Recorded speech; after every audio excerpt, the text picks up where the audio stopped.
Hello, welcome back to Senja.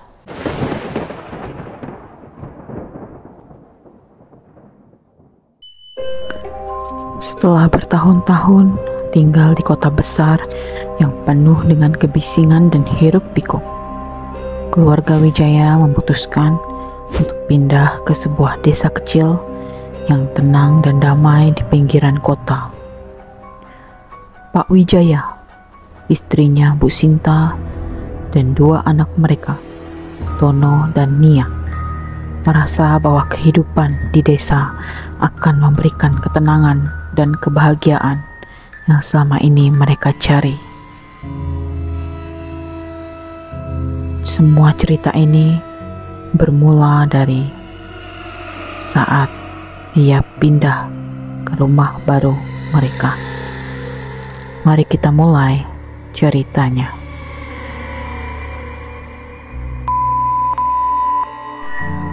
Rumah baru mereka adalah sebuah rumah tua yang terletak di pinggir desa, dikelilingi oleh kebun yang luas dan hutan kecil di belakangnya.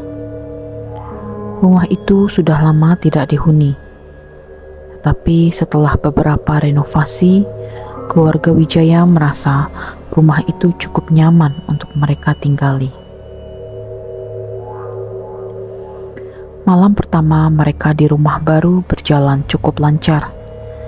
Namun, sekitar tengah malam, Nia terbangun karena mendengar suara aneh dari belakang rumah. Ia mendengar seperti ada seseorang yang berjalan di kebun. Meskipun merasa takut, ia mencoba mengabaikan suara tersebut dan kembali tidur. Keesokan paginya, Nia menceritakan kejadian itu kepada keluarganya. Namun, Pak Wijaya hanya tertawa dan berkata mungkin itu hanya suara binatang malam. Namun Nia merasa ada sesuatu yang tidak beres. Malam berikutnya, suara aneh itu kembali terdengar. Kali ini lebih jelas dan lebih dekat. Nia pun memberanikan diri untuk mengintip dari jendela kamarnya yang menghadap ke kebun belakang. Di sana, ia melihat bayangan putih yang bergerak di antara pepohonan. Bayangan itu tampak seperti seseorang yang melompat-lompat dengan kaku, seperti terbungkus kain. Nia terkejut dan ketakutan. Ia segera membangunkan Tono dan menceritakan apa yang dilihatnya. Tono yang awalnya tidak percaya, akhirnya ikut mengintip dari jendela. Ia pun melihat bayangan putih itu dan langsung merasa merinding. Pada malam ketiga, kejadian aneh semakin sering terjadi. Kali ini seluruh keluarga Wijaya mendengar suara langkah kaki yang berat di kebun belakang. Pak Wijaya yang penasaran memutuskan untuk memeriksa kebun tersebut dengan membawa senter.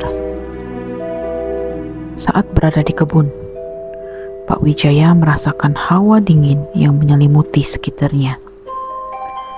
Ia melihat ke sekeliling dengan senter, tetapi tidak menemukan apa-apa. Ketika hendak kembali ke rumah, tiba-tiba ia melihat sesosok bayangan putih dari kejauhan. Sosok itu melompat-lompat mendekatinya, dan dengan jelas Pak Wijaya melihat wajah pucat dengan mata tertutup kain yang tidak lain adalah sebuah pocong.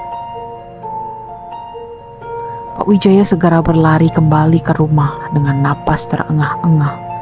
Ia menceritakan apa yang dilihatnya kepada keluarganya.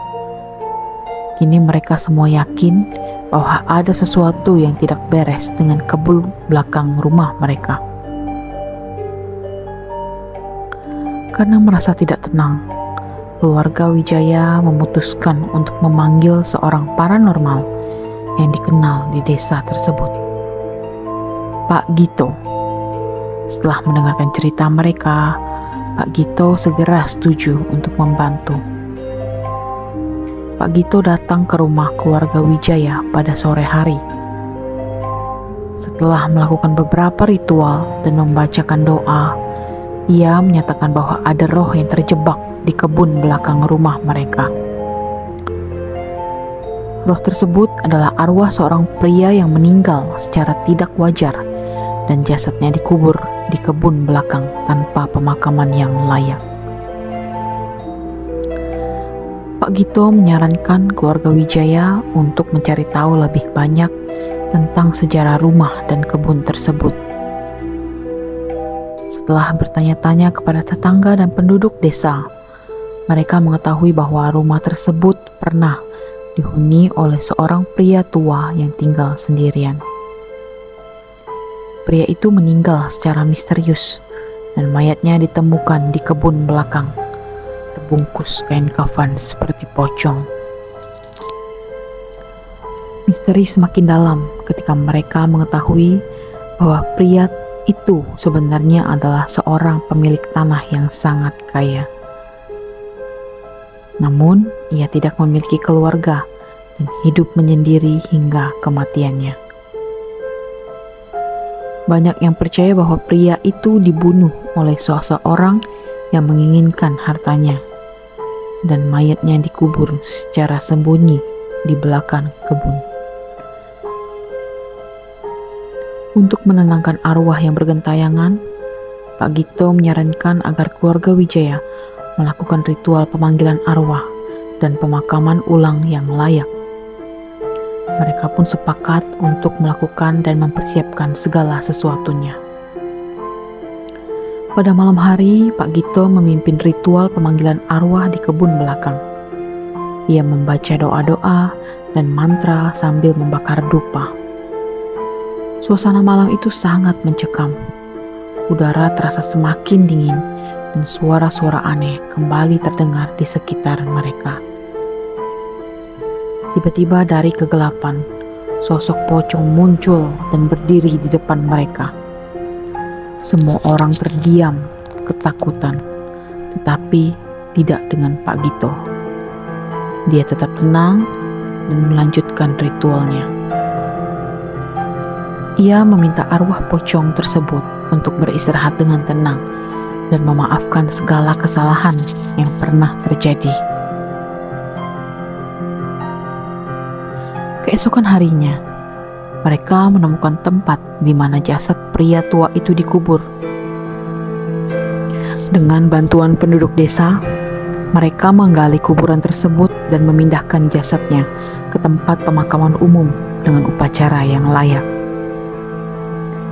Setelah pemakaman selesai, Pak Gito kembali melakukan ritual untuk memastikan arwah pria tua tersebut telah pergi dengan damai. Ia mengatakan kepada keluarga Wijaya bahwa mereka tidak perlu lagi khawatir karena arwah tersebut sudah tenang. Setelah semua kejadian itu, keluarga Wijaya merasakan ketenangan yang luar biasa.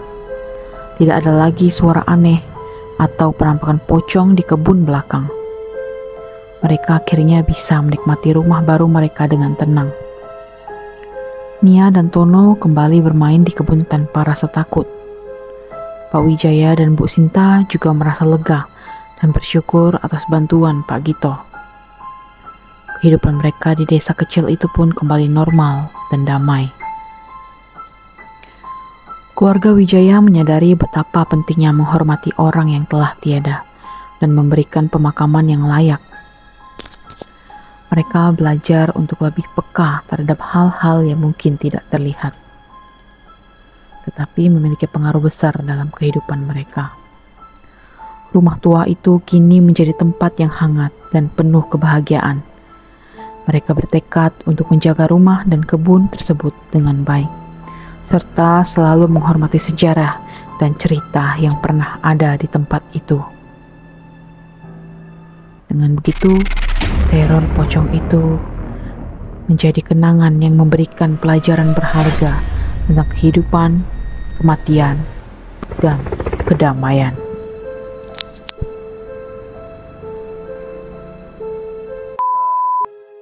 Jika kalian memiliki cerita-cerita horor yang ingin kalian bagikan kepada teman-teman sekalian, silahkan kirimkan cerita kalian ke email yang terdapat di dalam kolom deskripsi. Terima kasih telah menonton. Jangan lupa like, share, subscribe, and comment untuk cerita misteri lainnya. See you in the next video.